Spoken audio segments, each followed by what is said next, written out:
Le Maroc accueille pendant 2 jours une retraite du F15. C'est une réunion des ministres des Finances de l'Union africaine. Cette réunion qui se tient au Maroc est un témoignage du rôle et de l'implication du Maroc dans les fonctions, les missions de l'Union africaine sous le leadership de Sa Majesté le Roi, que Dieu l'assiste. C'est une occasion importante pour les ministres des Finances de l'Union africaine de discuter d'abord la pérennité et la solidification des modes de financement de l'Union africaine et plus globalement le financement des pays du continent, notamment suite aux répercussions des crises de la pandémie de Covid-19, mais également la crise qui résulte de la guerre en Ukraine.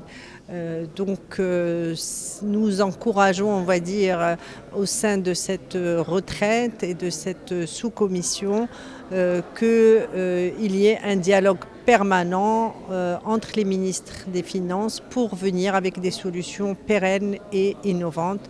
Et le Maroc est engagé et totalement mobilisé pour être partie prenante de ces réflexions et demain des plans d'action concrets. Il faut dire que le contexte dans lequel s'inscrit cette rencontre, c'est dans un contexte de crise, bien sûr.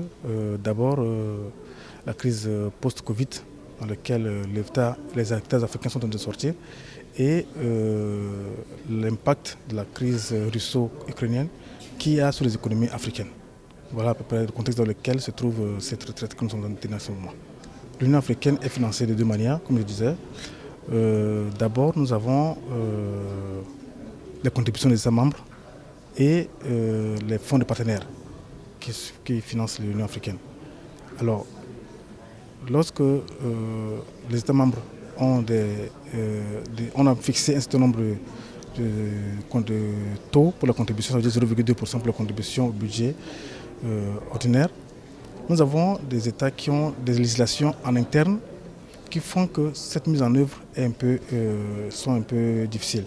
Mais tout en sachant que tous les États membres de l'Afrique essaient de contribuer effectivement au budget de l'Union africaine. Ces États ne mettent pas en œuvre, ce n'est pas parce qu'ils ne contribuent pas. Ils ne mettent pas en œuvre, mais ils ont notre mécanisme qu'ils ont mis en place pour financer l'Union africaine. D'accord ? Le mécanisme de 0,2% est aujourd'hui, à un certain moment, la conférence des chefs d'État avait effectivement demandé que le processus soit graduel pour que l'Union africaine soit autofinancée par les Africains eux-mêmes. C'est ça le processus vers lequel nous allons. C'est pour ça que c'est même l'objet de laquelle nous sommes à cette retraite. Bon, ce qui est sûr, ces crises ont de l'impact sur les économies.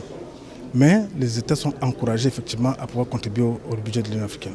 La Banque africaine de développement a pris action très tôt et on vient d'approuver une facilité de réponse d'urgence à la crise alimentaire liée aux effets de la situation dans cette partie de l'Europe. Et il s'agit d'une facilité qui a pour objet évidemment de soutenir les pays dans les actions d'urgence pour anticiper la crise alimentaire, mais aussi de manière beaucoup plus importante d'acquérir les semences, les intrants agricoles qui vont permettre de renforcer la production agricole et permettre aux pays qui sont affectés de pouvoir grâce au renforcement de la production agricole, avoir une réponse à beaucoup plus long terme que les éléments d'urgence, l'importation de produits alimentaires. Et cette facilité a pour objectif de renforcer des chaînes de valeur qui permettront aux pays africains de produire plutôt que d'importer des produits alimentaires.